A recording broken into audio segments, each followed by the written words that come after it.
ala deli kala deli ala ka jamana in basigi ala ka isi gɛrɛgɛrɛ ma ala ka jamana in ala ka sankɔrɔta min min fɔ n bɛ sigi a ka yara bi ala ka tiɲɛ dɛmɛ Mali kɔnɔ parce que tiɲɛ de bɛ laban i bɛ fɛn o fɛn la min bɛ min kɛ ala de bɛ bɛɛ ŋaniya dɔn min bɛ min na ala de bɛ bɛɛ ŋaniya dɔn an bɛ dugawu kɛ dɔrɔn ala ka tiɲɛ dɛmɛ ni min ta ye tiɲɛ ye yara bi ala ka laban bolo merci beaucoup.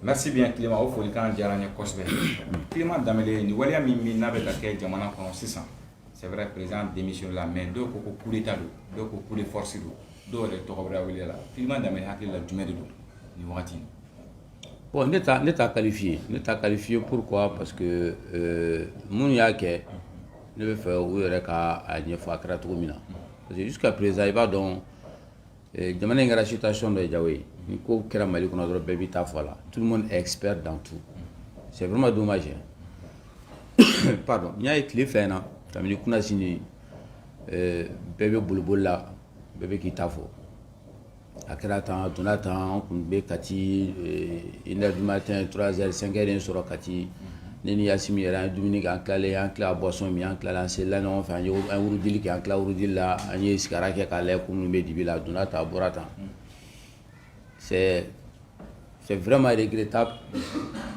a ka bon hakili ma ko mɔgɔba mɔgɔ min yɛrɛ b'a miiri k'i ye mɔgɔba ye an ka mɔgɔbaya to yen parce que mɔgɔbaya ka jan mais maa min yɛrɛ bɛ mɔgɔ sɛbɛya b'i la dɔɔnin quoi ko dɔw bɛ yen i t'a kɛ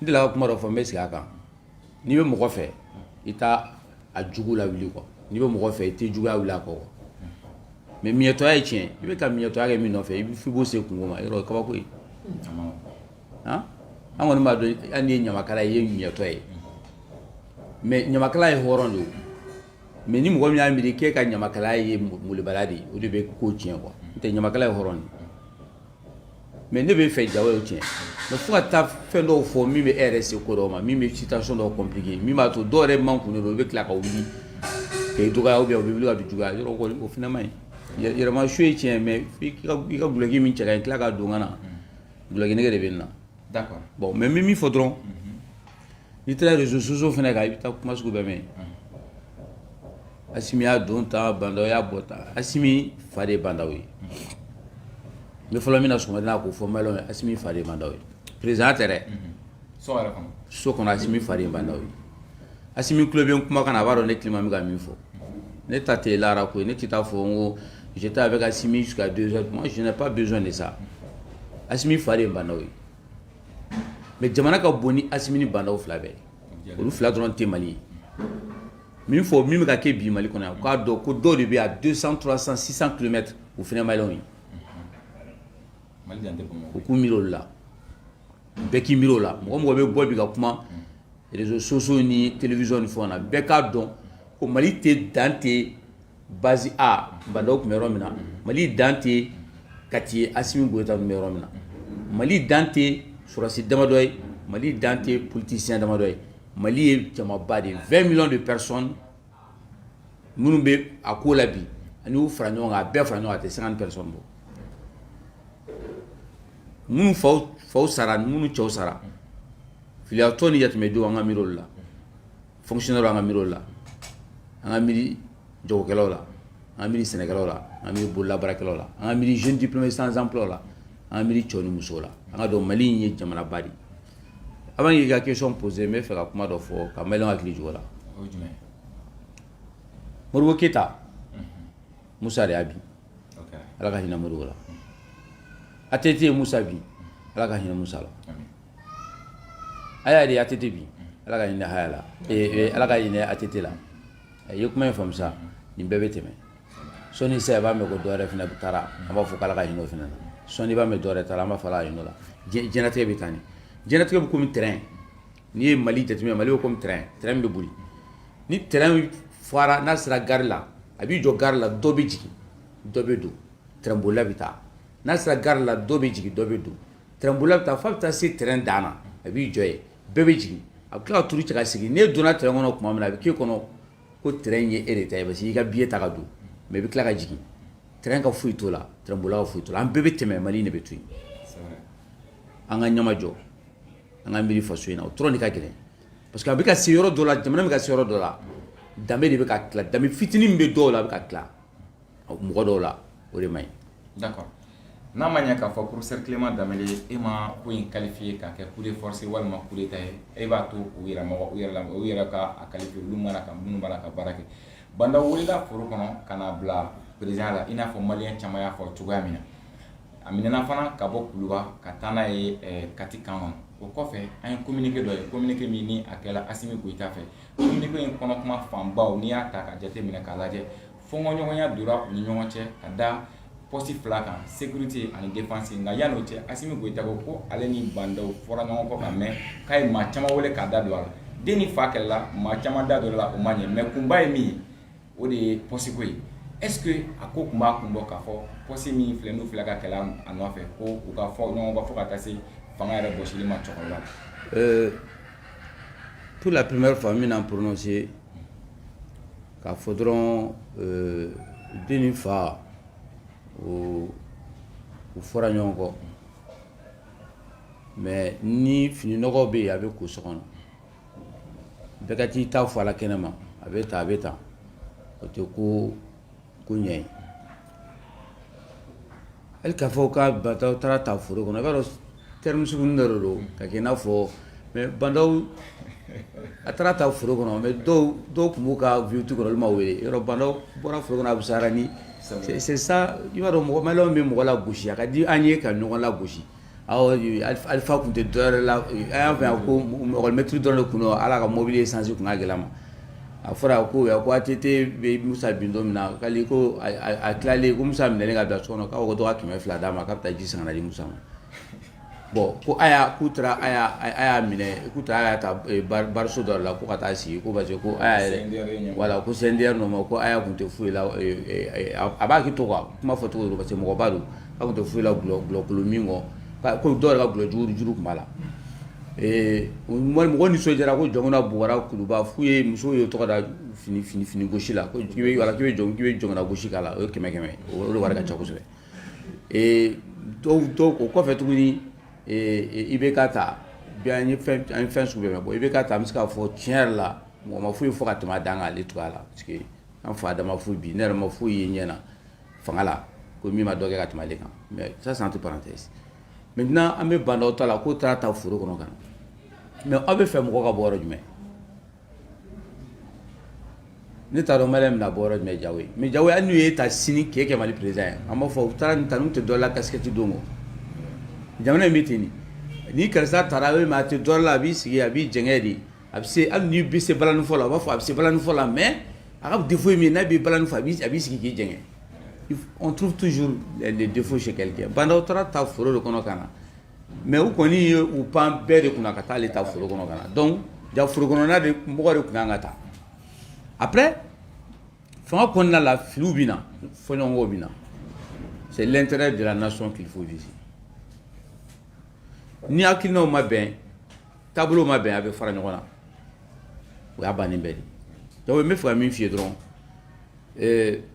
dɔ ko n b'a kɛ tan dɔ ko n b'a kɛ tan a bɛ taa tantɔ a bɛ fara ɲɔgɔn na de n'aw farala ɲɔgɔn kan a bɛ taa sira kelen fɛ ni Asimi ko k'a ye mɔgɔ caman bila ka kuma Bandaw fɛ wagati jan mais bɛn ma k'a la fo ka taa se nin ma bi fo ka taa kɛ gouvernement sigira lisi bɔra Asimi tuɲɔgɔn t'a la Sadio Kamara ani Modibo t'a la Asimi ka lecture la ale de bɛ lakanako ani basigi la sécurité intérieure basigi ani lakana ale de b'o ale sigi kun y'o de donc ni o ministre bɛ sigi n'o fɛnw bɛ kɛ o bonya kan ka da ale kan walasa o k'a kɛ ɲɔgɔn fɛ mais o ma kɛ mais yan'o yɛrɛ cɛ o y'a k'a fɔ ko caman bɛ ka tɛmɛ a bɛ ka panpan o kunna donc ils ont le sentiment que o écartera bon Bandaw fana ka jate la ni constitution lajɛ fɛn na prérogative b'ale de bolo ka daminɛ ni ma fili article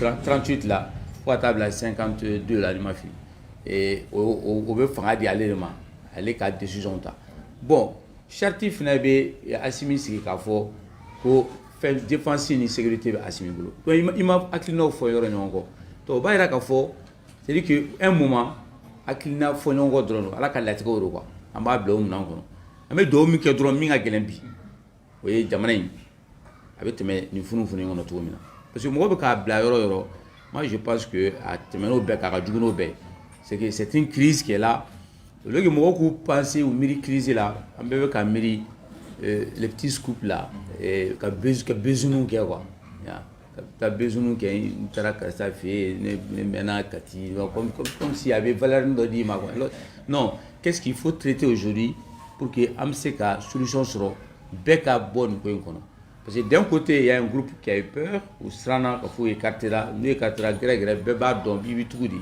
n'o tɛ bɛɛ b'a dɔn n'i ye nin ko sugu kɛ n'i tila ka écarté a bɛ laban cogo min na bɛɛ b'a laban cogo dɔn ni Assimi fɛngɛw tɛ yen bilen a collègue ni fɛnw tɛ yen nɔ n'olu tɛ a kɛrɛfɛ il est fragilisé ni ye Sadio bɔ yen ka Modibo Kone bɔ yen bi Assimi est très fragile Sadio b'a ta sɔrɔ a la Modibo b'a ta sɔrɔ a la mɔgɔ t'a ko dɔn quoi c'est pas dit que nous kun bɔra ministère la k'a bɛ fɛn cɛ mais nous kɔni bɔra ministère la ils n'ont plus ils sont discrédités en fait ils sont écartés donc maintenant ils sont rien que des colonels simplement donc fɛn bɛɛ bɛ se k'u sɔrɔ o waati la parce que o tɛ fanga kɔnɔ bilen bon Assimi kelen dɔrɔn de bɛ to yen parce que Ismaël Ouaga ale bɛ réconciliation la donc n t'a dɔn n'i b'a faamu il y a l'esprit de solidarité et l'esprit de rester ensemble et dire que nous on a fait ça an ye an fa wele ka na d'a ma ka k'a ɲɛmɔgɔ ye mais an fana bɛ yan nɔ on a besoin de rester ensemble d'être qu'est-ce que tu veux qu'Assimi fasse et Modibo Kone Lissi bɔra Modibo Kone bɔra et Sadio bɔra qu'est-ce qu'Assimi fait il dit non c'est pas grave c'est cool c'est bien mon gars bah toi on a métier mais c'est pas grave an ka tɛmɛ n'a ye ou bien a b'a fɔ nin ko dɔ daminɛlen a ko bɛ ka nalen peut-être prochain tour ye ne yɛrɛ ou bien est-ce que ne bɛ n tɔɲɔgɔnw janfa k'u to yen an dun y'a kɛ ɲɔgɔn fɛ u taara ne fana nɔfɛ waati dɔ la à un certain niveau ka taa ne fana nɔfɛ ko ne ka n sen don ko in na est-ce que ne b'u to yen ka mangu ten n ka foyi t'a la donc a bɛ fɔ ko ne fana bɛ ne y'u janfa n y'u abandonné ou bien n bɛ far'u kan k'a fɔ sisan kɔni an n'an bɛ min bɛ kɛ o bɛ kɛ an fana bɛ to ɲɔgɔn fɛ c'est-à-dire il faut avoir une autre lecture o de la to ka t'i sigi Africa Bull la k'i bɛ fɛn dɔ défendre c'est pas que k'i bɛ Assimi défendre ko la ou bien bɛ fɛn il faut juste faire une lecture objective des choses ça veut dire que tout simplement un moment ko dɔw kɛra faamubaliya kɔnɔna la o dɔw ye a essayer ka il faut se protéger u bɛ siran dɔ fana ye fɛn dɔ kɛ k'i hakili to fɛn dɔ la o ye bandaw y'a kɛ n'akilina min ye bandaw de b'a dɔn an bɛɛ bɛ se k'an ta de fɔ a la Assimi ninnu fana y'a kɛ n'akilina olu de b'a dɔn donc an k'a to yen wagatinin ka tɛmɛ fɔlɔ pour que ni explication bɛ kɛ bɛɛ kɛ explication de ye mais n bɛ min fɔ u fa de don a den dɔw ye donc nin ye u ni ɲɔgɔn cɛ ko ye mais u ni ɲɔgɔn cɛ ko a n'a kɔlɔlɔ bɛ se Mali ma là on est obligé d'intervenir pour que ka Mali le kisi a kɔlɔlɔ ma gɛrɛgɛrɛ ma parce que Assimi ta tɛ Mali ye bandaw ta tɛ Mali ye Ottawa ta tɛ Mali ye minnu t'u sigi fana a don ta bɔ tan olu fana ta tɛ Mali ye Mali ye bɛɛ de ye donc o la an ka solution de ɲini an maliyɛn dama bɛɛ min b'a to an bɛ se ka nin wagati tɛmɛ k'u bɛ se ka nɔgɔya cogo min na faamuya bɛ na cogo min na jamana bɛ se ka basigi. D'accord jamana ka basigi o ye jamana den bɛɛ lajɛlen ka laɲini ye professeur Clément Danbele an bɛ taa ɲɛfɛ kunnafoniyaw fana bɔra kununko sufɛ ka bin k'a fɔ ko jamanakuntigi kɔni walan sɛbɛnna a bɔra baara la nka a ye kuma dɔ fɔ est-ce que o tɛ PCC ranger baw a kuma fɔra k'a fɔ ko kun fɔlɔ min kɛla a ye loi d'orientation militaire n'o o ye 1000 et quelques milliards ye fo ka taa se jamana fanga min binna fɔlɔ sisan ko o fanga ɲuman dɔw ka mali kuma fɔra k'a fɔ ko bandaw ye opposé o de la loi d'orientation militaire ɲɛɲinini ani maa minnu kan ka minɛ n'o ye yuruguyurugu kɛ walima n'o ye tiɲɛni kɛ fanga kɔrɔ kɔnɔ ko olu o fana bɛ kun na o kun fila PCC dun ye tɔn min bɛ yuruguyurugu kɛlɛ k'a fɔ aw tɛna nin ko ɲɛɲini. An ka plainte yɛrɛ bɛ yen an ka plainte bɛ yen on a déposé une plainte a bɛ Kasɔgɛ fɛ yen BIPREM mɔgɔw ka plainte fana bɛ yen concernant la loi je pense que conseil n'a ye ne ye ka kuma fɔ kosɛbɛ ne y'a mankan ci kosɛbɛ a pression bila n ye Kasɔgɛ interpellé plusieurs fois ni ye n ka vidéo labanw lajɛ n y'a fɔ n ka interview la k'a fɔ bandaw ko ne ma k'a ye ordre di Kasɔgɛ ma ko ni fɛn fɛn bɛ yen nɔ Mali yuruguyurugu ko la secret d'état t'a la Kasɔgɛ ka baara kɛ n ko Kasɔgɛ ka mun kɔnɔ n y'a interview kɛ yan bon n'a fɔra bi ko ko dibi la ko bandaw de tun bɛ k'a bloqué donc moi j'attends voir mais en tout cas bandaw minɛlen sisan ka bɔ fanga la ce que moi j'attends o ye loi d'orientation programmation militaire 1230 milliards sɔrɔsiw ka wari de dun na walidenw de fagara dɔw de y'a wari dun ka do gulɔ ni mobile ni immeuble la yan c'est inadmissible a kiiri kan ka tigɛ a baara kan ka kɛ donc ni bandaw tɛ bi c'est pas une question k'an b'an jɔ k'o kɔnɔ on va voir tout de suite les semaines qui suivent pour que a dossier ka dayɛlɛ mɔgɔ minnu y'a wari dun dɔw ye sucette san yan nɔ 6,000 Yamusa ye Bube tɔgɔ fɔ ko Bube ye sɔsiw ka wari dun k'a ye sucette san yan 6,000 donc on a un témoin on a un procureur et on a un soi-disant parce que mɔgɔ t'a fɔ ko Bube y'a suɲɛ dɛ parce que a fɔra de donc a preuve tɛ mɔgɔ Yamusa kɔni y'a fɔ et procureur fana bɛ yen procureur ka kan enquête kɛ mais au Canada, vous avez dit que Don Lama, mais Boubé a été invité ou convoqué. L'enquête a été classée. Non. Il faut que Beka Bois Kalama, Malo Mobebi, Kardon. Ni Boubé, moi je suis allé Boubé à Kaladja. À Kaladja parce que Malin de l'eau. Ni Bounia de Kakan à Kanaladja. Non, je vais Boubé Boulot Seranga Balangon. Kadota Mimangata. Bagatoula place vide les miennes. Où il y a les blagaboy. Donc, quand on a Bagatoula place là, Boubé remplace Bagatoula. Notez, Boubé Galadja. Parce qu'on ne peut pas rester comme ça dans un pays. Ni transition, il y a des cas de Koladja quand Sinzi. Mais transition, c'est qu'à ta, qu'à Boué, qu'à Ban, qu'à Soro, Kodobe Dibila au Maninabo. Ce n'est pas possible. Ou Tana trop joué. N'est pas qu'elle est Doumou. N'est pas qu'elle est Doumou. Donc, maintenant, maintenant, on est dans une phase où moi, je suis content d'entendre des messages. Mais c'est bien. Nous pouvons ni Bandao Tara. Si c'est Bandao qui bloque, comme on l'a dit, maintenant l'affaire sera débloquée. Dans une semaine, dans 2 semaines, on va mettre ça en Foko, Dominena, quand on marais, Doremina, quand on marais. Nous, Maman Fora, au Kuma Tientiali, Alhamdoulilah. Donc, même mis d'ondron, j'aimerais avancer. À la débat dont fin bien, à la barre Sakoula. À la débat dont fin, nous pouvons mettre quelques kumina, à la débat fin de Sakoula. Akadi ala tuko na baketi mais ambe min ala fait drôme ça va l'en fait akani temetro yuma di malien bema a toro kana se maloma parce que baby ça ko defo baby ika akina defo ibe yoro mi fa fait ika na fa be yoro mi fa fait ba fo atayen mais mi tien o le ma folie ma no Mali kona c'est pas mais mi tien c'est que Assimi n'est pas le Mali, Bandao n'est pas le Mali c'est le peuple malien et l'intérêt du peuple malien il faut maintenant voir comment on fait pour éviter le chaos dans le Mali, ou le chaos au Mali. C'est ça qui est la vérité. Bébé sera au rien. Ni mingo qui veut faire ça dont ta boîte, il veut qu'il t'arrive fort, min d'radila. Mais mi est d'radis malon et malon angansi kalaje. Kui a nafa bese Mali matodi ani amebola. Na donc a fort kololo de lebina si amano ba mbetoro. Nanga nga glantro mina malon ga wulanga glanti. Mo demete mo la gauchite. On est dans une phase déterminante de notre histoire, entre l'histoire de cette transition. C'est vrai, il y a un moment,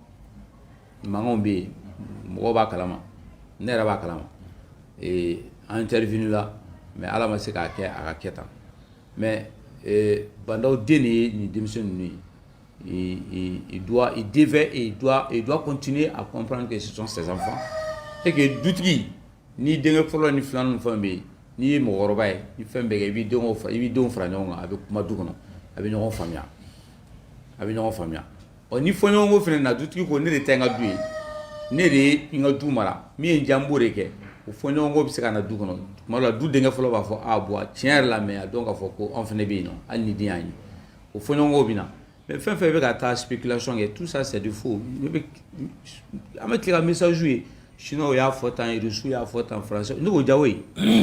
Moi, je m'amène à voir Malon et Fotani.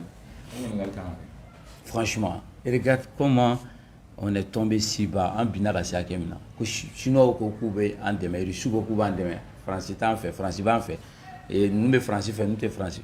À quel moment, nous m'avons chimé au Malon Cotan, nous m'avons chimé au et moi, je suis pro-malien. Il y a des pro-français, il y a des pro-russes, il y a des pro-chinois, il n'y a pas de pro-maliens parmi les Maliens. Ça c'est grave. C'est vraiment inquiétant. Ça montre la colonisation de l'esprit. C'est-à-dire qu'un climat maralino, kake joint. Nous ne faut pas faire flair de banque malikona. Un climat balo, konobara balo. Mais politiciens ils tiennent malikona maintenant. Il y a un climat vide, quand konobara vide. Par exemple, d'Ofleni. Comme ni Denado, un même mouvement là. pro-français, pro-russe. Pro-chinois, pro-américain. Habitant à Tétan. Nous, oui, j'arrive. Nous, qui est pro-malien? Pourquoi on est aussi complexé jusqu'à penser qu'on fout ce qu'il y a ni français, ni américain, ni chine, ni russe?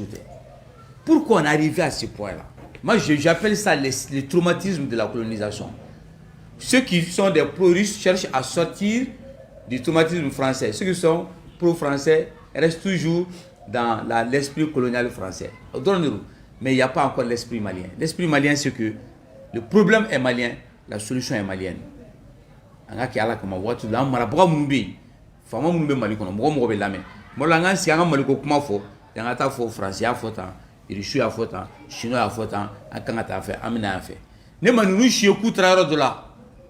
Ils sont sauvés. Ils sont Afghanistan ou Dessera ou Boula. François Tara Libye ou Libye.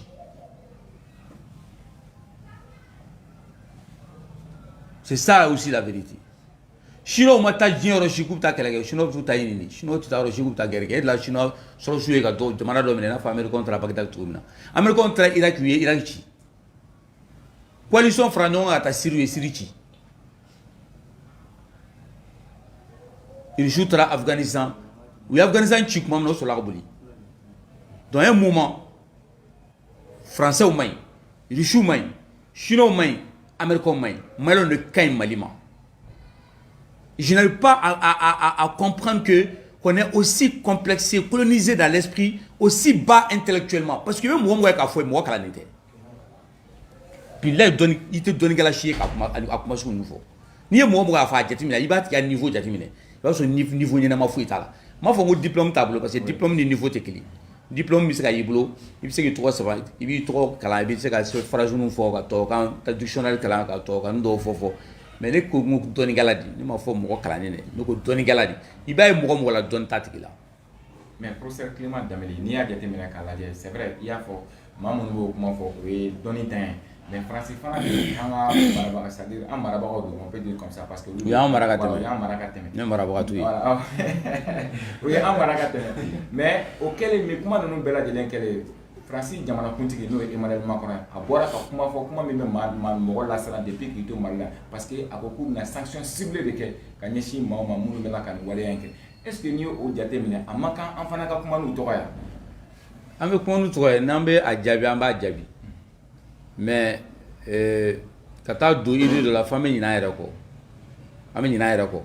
Quand on y est, nous ne sommes pas là. Donc, nous avons un jour, nous avons un jour, nous avons un fait, nous avons un fait. Je suis das de faux. Francis président, à das de faux. Un Malien, on fait le Mali. On est Clément Bach, mais Clément Bach. C'est ciblé, on a ciblé que.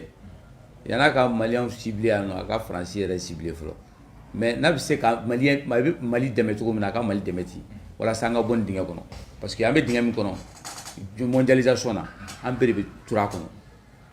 Un peu de tourakono. Il te mourra de mal comme un bidon. Il veut mourir de mal parce qu'il a dit là. Ni très moderne tiana. Et mieux voir un lavana. Très moulé sama. Un peu Kulumba de reconno. Ni Kulumbo pour quoi faire. Il n'y a pas moins de claque à tout bas là. Donc, fragile au cadre, fragile berguru. Au cadre de fort, frafinate, jokokeore. En continent, Warimsen Cheore Kata. En continent, c'est la robe de l'Amérique Tchaya, en Wabunya. Ou quand Bunya, au cadre de fort, ni Gela Bandala, ou quoi Gelani, Amsela Glantrum. Ne vous tourne de fort. Mais moi, je ne suis pas là à insulter, à dire à Donata. Moi, je ne suis pas un complexé qui essaie de se défouler dans son petit salon. Complexible là, donc il faut défouler qui est ni la chadonne. Non, non, non. Il faut être objectif. D'abord, il s'est fait un petit solar, il dit c'est hier again. Comme si ça y est, nous sommes fait. Comme le gros bas d'aucun avec Chiata, il défend parce qu'il nous sauve. Mais il va venir à la tché. Il dit ça là. Il veut qu'à la diluc, maman, il veut qu'il free maman, la frère Gala d'Ogana. Canada, nous avons été capables. Il va faire comme une diluc, mais Minka Namado, mais il va dire d'Ajadire là. Donc, il faut qu'à un moment qu'on se rende à l'évidence. Anti-Ankani français ka kele, anti-Ankani richou ka kele, anti-Ankani chinois ka kele, anti-Ankani japonais ka kele, anti-Ankani fragile teniront corps là. C'est-à-dire que les Africains n'arrivent pas à comprendre que les Occidentaux sont organisés en géopolitique de telle sorte qu'il n'y a pas de conflit entre eux sur un intérêt ciblé. Ils partagent les intérêts, mais ils se combattent pas sur un intérêt. Mais misal le dit moi, Libye qu'elle est là. N'a pas eu Richouja, ou bien François au bol Libye, en 3 jours ou en 5 jours, ou bien François au bol Libye, Kakoba. Pourquoi Richou mouga armeta? Moi maintenant, Karafi le gnou qui est traité signé. Moi be kalama, ma fongo mumta foko kalano, moi me kalama. Moi me kalama, beba donc ko Kadhafi qui est traité sur avec la Russie, il était protégé par la Russie. Alain Bachar al-Assad, ils étaient protégés par la Russie. Moi maintenant France, la Sarkozy, la Libye kama.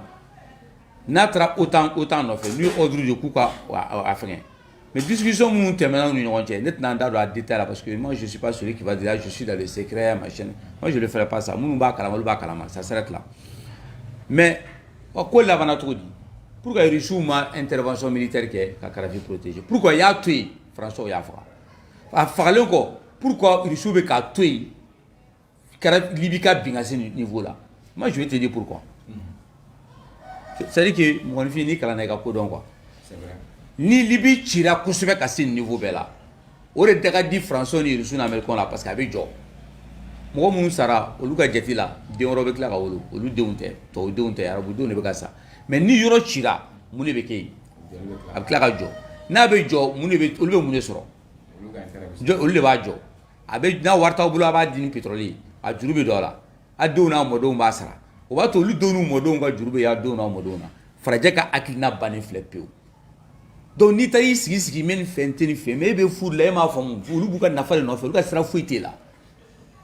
Et je n'arrive pas à comprendre que il y a des gens aujourd'hui qui sont là ou pampan donata mais on va où dans ces pays en tant que an yɛrɛ la an bɛ se ka an yɛrɛ développer cogo min na an bɛ se k'an yɛrɛ protéger cogo min na an bɛ se ka bɔ nin ko kɔnɔ cogo di pro français pro russe pro chinois pro japonais pro il y a pas de pro malien.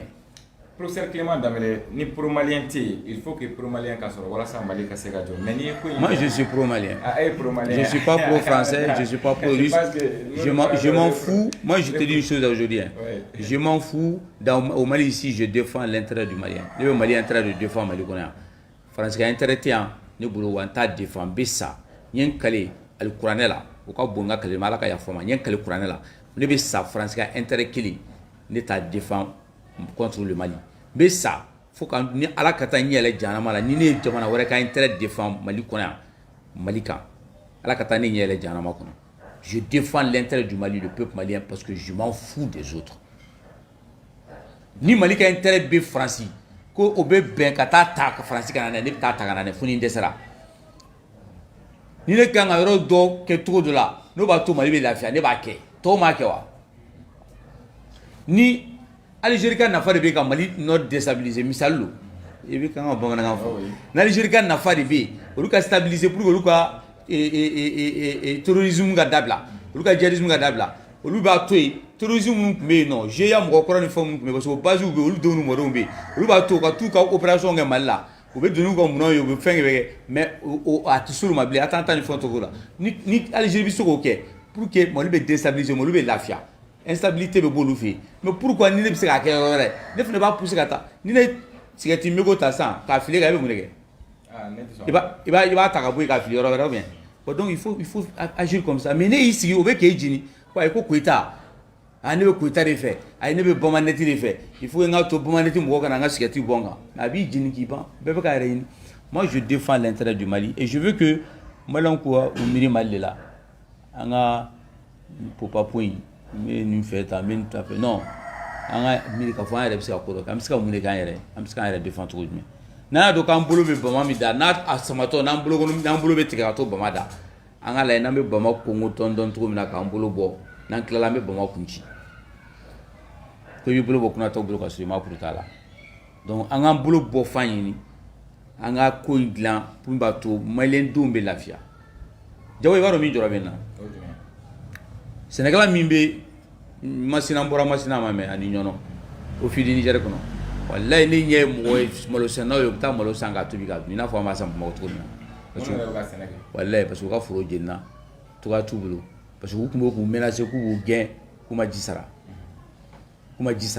bɛɛ b'a dɔn zone bɛ cogo min na bi jamana in bɛ cogo min na coronavirus na cogo min na changement climatique na cogo min na mais u b'u gɛn k'u ma ji sara office PDG a y'a hakili sɔrɔ an n'a ka négociation na Mali sini n'u ye Sénégalais gɛn ka bɔ office kɔnɔ ne bɛ taa n b'a f'u bɛɛ ka bɔ a bɛɛ u se min ye u k'a kɛ sabu Sénégalais danbe laban a ka foro ye n'i y'a minɛ a la a tɔ tora a ka sa de ne kɔni b'o fɔ. D'accord. Min mana kɛ a qualifié cogo min na parce que Mali kɔnɔ yɔrɔ ni kuma na o b'a qualifié de mi qualification min ye min diya i b'a qualifié ten ne t'aw yɛrɛ mais n'u kɔni ye Sénégalais gɛn ka bɔ office kɔnɔ u ka foro kɔnɔ ne Clément bɛ segin ka taa ne b'a fɔ ayiwa n'u bɛɛ fara ɲɔgɔn kan a ye meeting na yen nɔ dugu 7 mɔgɔ min bɔra dugu kelen kelen kɔnɔ a ca mɔgɔ 50,000 ne b'u fara ɲɔgɔn kan a danbe banna pewu a tɔ taara min ye dɔrɔn a ye hɔrɔndenw n'a danbe laban ye saya de a ye bɔ ni hɔrɔnden min ma bɔ bi ka taa ni fa su ye ɲɔgɔn la a b'a daji to i kunna. Yani an ka se o yɔrɔ la n b'a dɔn hakili bɛ sɔrɔ o ko la professeur Clément Danbele Sénégalais tɛ gɛn dɛ n kɔni b'o f'i ye Sénégalais ça me tient beaucoup à cœur Sénégalais tɛ gɛn ka bɔ office kɔnɔ u ka foro kɔnɔ kelen filanan kɔɔri sɛnɛnaw CMDT mɔgɔ bɛ Mali gouvernement bɛ ka min kɛ kɔɔri sɛnɛnaw yɔrɔ la Bakaricogola ka tɔndenw de bɛ halisa olu ka bureau mɔgɔw de bɛ halisa comme n'o tile u ka mandat banna depuis 2019 halisa u bɛ yen u Sénégalais ko ka yɛlɛma ka transition sigi ko ka transition sigi comme an b'o kɔnɔ sisan ko ni transition sigira ko ka élection organiser pour que mɔgɔw bɛ se ka sigi Sénégalais ɲɛnamaw bɛ se ka sigi u kunna cogo min na k'u mara mais dɔrɔmɛ kelen de farala kɔɔri sɔngɔ kan ka dɔ bɔ engrais sɔngɔ la mais le problème n'est pas là o tɛ k'a fɔ dɔ farala kɔɔri sɔngɔ n yɛrɛ bɛ ka n labɛn komi nin ko in de y'i se Bamakɔ yan to n bɛ segin ka taa fɔ kɔɔri sɛnɛlaw kana kɔɔri sɛnɛ ɲina kɔɔri tɛ sɛnɛ ɲina n'o yɛrɛ la n y'a f'i ye n k'a ma tila fɔlɔ koyi kɔɔri tɛ sɛnɛ ɲina ne bɛna wuli ka taa fɔ kɔɔri sɛnɛla bɛɛ ye a y'a ka kabaw dan a ka ɲɔw dan a ka kɔɔri sɛnɛko to yen n'a ye CMDT ja a ka datugu fo ka diɲɛ wuli CMDT ko kuma kana fɔ Mali la tant que Mali kɔɔri sɛnɛla ma lafiya nous on veut pas de la CMDT dans un pays où le cotonculteur est en train de périr dans la déchéance kɔɔri sɛnɛla bɛ ka nagasi don o don u bɛ to jɔrɔ de la u ka engrais ko la u bɛ jɔrɔ u ka kɔɔri sɛnɛ ko la mais bureau min yɛrɛ bɛ k'u mara o bureau man ɲi a fɔra ko bureau kɔrɔ in kana to yen bilen o tuma diyagoya de don fo mɔgɔ ka mara an ye bɛ ka gɛn mun na an tɛ fɛ a ka mara bilen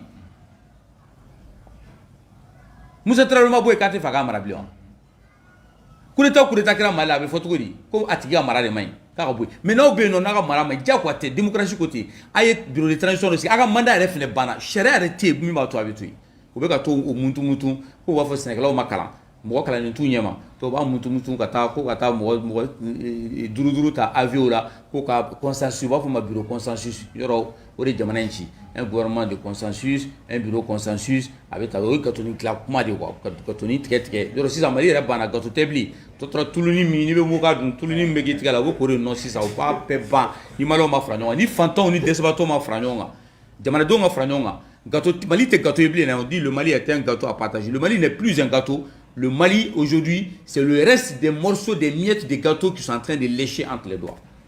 Donc, on a Premier ministre, on est proposé à Premier ministre. Sénégalais, on a Sénégalais, on a quel jamanaden bela jelen ka min kɛ. Ala bɛnɛ ni Sénégalais ka kɛ minɛ la a y'a mɛn min kɔnɔ Sénégalais ta ka jugu n'o ye parce que n'i y'a mɛn e bɛ ka kuma i ye daraka dun jago sérieusement i ye dɔ dun sura ye dumuni kɛ wa wulalen na n'i ma dumuni kɛ kɔngɔ na kɛ n'a fa k'i fa ne yɛrɛ dɔ dun fɛn fɛn bɛ yan a journaliste aw bɛ mɔgɔ 15 bɔ a bɛɛ dɔ dun Sénégalais dɔ de y'a sɛnɛ n'i ye buru dun dɔ de ye bile alikama sɛnɛ n'i ye to dun dɔ de ye ɲɔ sɛnɛ n'i ye seri min dɔ de ye malo sɛnɛ n'i ye kini dun dɔ ye malo sɛnɛ olu n'olu bɔra yen e jago ye nin ye an tɛ ɲɔgɔn faamu ni kɔngɔ ganna sisan n'a sera yɔrɔ dɔ la ni ne kuma ne fɛ i t'a mɛn walayi wa kɔngɔ tɛ mɔgɔ si faga k'i danbe tu la donc la première chose au Mali c'est de sauver les paysans Sénégalais de kan ka kisi fɔlɔ Mali kɔnɔ mais k'a fɔ pourquoi parce que n'i bɛ fɛ ka ne barawu la Mali kɔnɔ ka ye jihadi kɛlɛ la Mali kɔnɔ yan o ye Sénégalais nɔfɛ ko ye n ye kale Ala la ne Clément bɛ sa Mali Sénégalais nɔfɛ waati na tiɲɛ di an ma o la professeur Clément waati de tiɲɛ d'a ma ni waati de tiɲɛ ye ma sinɔ e bɛ se ka taa ko faga yɔrɔ la waati bɛ tiɲɛ di an ma o la professeur Clément Danbele nin ko in kɛlen maa caman y'a condamné dɔw ko k'olu b'a acte dɔw ko k'olu bɛ centre la nka dɔw yɛrɛ y'a jira k'a fɔ k'u na plainte labɛn ka don nin ko in ko dɔgɔmuso ko ten walasa u ye min kɛ déstabilisation de kɛra parce que dɔw tun mɛnna ko déstabilisation ko mais ninnu ta kɛra dalu ko tɛ a yɛrɛ kɛnɛ kan professeur Clément Danbele minnu bɛ y'a condamné minnu bɛ acte la minnu tun bɛ plainte don e b'a bɛɛ analyser cogo di ne b'a bɛɛ analyser tendance ko la n m'a f'i ye n ko bɛɛ bɛ k'a faamu i ka faamu cogo la Mais les protagonistes même ne se sont pas exprimés. C'est ce qui m'embête un peu intellectuellement. Moi, je suis un intellectuel et j'attends que, comme on fera banda au libéral là, donc j'attends que explication kana. C'est-à-dire que le Mali est un long fleuve qui coule. Si je prends un troisième point, un deuxième point, un point de martyr là, et qui dit là, dit que tu m'as vu qu'il y a un cas où dit qu'il est nul. Mais dit mais tu m'as tami, dit mais tu m'as vu, mais qui je vais dire le Mali c'est comme ça. En fait, dit que tu m'as vu, à qui qu'on a là. Nous on passe, le Mali reste. Et le Mali c'est une longue histoire. Moi je ne suis pas là à dire que mais à don tamba botan. Je donne juste le peu de temps. Je suis comme ça. J'attends, je ne réagis pas au vif. Il réagit tout de suite au vif.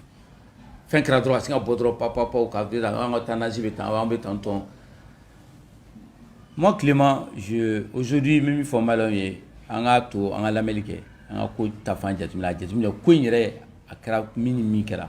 parce que ni kelela on jamana doni et ta foni makuma folo on go joba la jota là, ce n'est pas comme ça. Il faut attendre que exploration minalo, les jours à venir seront déterminants pour savoir la réalité des choses. Dominant banda minena, est-ce que donne à fora et ko et uya keta mo shi kunte feno mo du seje kuma kungurun don nana ka fo ko fano ko rebi o du seje a fora ko ni minali kera a kunkera ta et puis jo ya ndo nguen che na kuma ro meto et moi je t'assure moi je t'assure Diawé que ibna kuma ro mais pour l'instant akilima beka a ijo folo anga ko jatimine bando ye malieni asimi gota nu ye maliena na nu fomo. Donc le Mali en bien malien, donc on attend voir la réalité des choses. Nous avons travaillé minana dominant. Diawé, il va le pour quand tu es comment. Nous avons minana dominant donc mais Saddam ni Omar Maroko une fois ani journaliste Diamant trop brave, toi tu as renouvelé avec grand jury. Shana Takiou nous y a un leader aussi. Shana Takiou était mon leader. N'a que bien comment on a rêvé. On nous met tout à terre. Après la bargon sans faire un meeting que c'était un grand AMIS mouvement qu'elle a barré nous. Mais si ça comment on a une génération ma bien. Mais on nous met tout qu'on a fait et puis nous quand trois comme ça. On met très fort Chana donc mon blanc pour ta silver ni fondini. Bon après il va dire que comme vous ça. Ni Chana ni ko que droit position mais ya Chana donc mais anabo. Anok me gauru bon, anok me font que ta yoro ingénieur et fait ta donc ta Chana ni là. Donc Chana est un grand leader. Toi tu le vois comme journaliste, mais c'est un grand leader très très fort en politique. Mais voilà pourquoi né à Dabla la gringa la spontanéité. Parce que Moussa Bina, moi je ne dis pas que Moussa Tara était bon, hein. Je ne suis pas là à dire que Moussa Mouka a main, parce que Malani sera le 8 ans, donc je ne le fais pas. Mais Moussa Bina, il faut aller là-dedans. Quand Moussa Bina, quand on fait un embo, pourquoi on vous beffe pas? Trop de fois, moi j'étais en 8e année ou 7e année, trop de fois, pourquoi on va en beffe pas? Quand Moussa est jouni, quand il m'a dit voir bêche. Ko seguli ko ka mishu ka mishi kilo joli ka be kilo keme robo si ça na donc avant une vache ne pèse pas 600 kg quand même ka aka mishu ka non ko mishi kilo miseka litri ba kelembo so moi Marco adashima tiata il était très efficace comme d'ailleurs toujours moi Marco il est toujours comme ça, il a été toujours comme ça. Bon mangami ka wuli Zarawana au niveau Boulou no fait. Ani Saddam Ba tout le don lui c'était le leader du mouvement de l'AM au mouvement du Sénat. Mais comme Moussa Kabi, comme Moussa Galontegale, Moussa Kabi, Moussa Ezoué, Moussa Kabi, Moussa Namrato, Moussa Kabi, Moussa ni Moussa bien cité Baraso. Jamana Tiena, Jamana Bina, Jamana Tora Kofe, ni Moussa Bina 600. Parce que notre problème doni me gadamine. Moussa Bina ça notre problème d'abla. Mais nous donc mais comment refier mais il te la question ton posé. Moussa Bina je suis en la Malikona.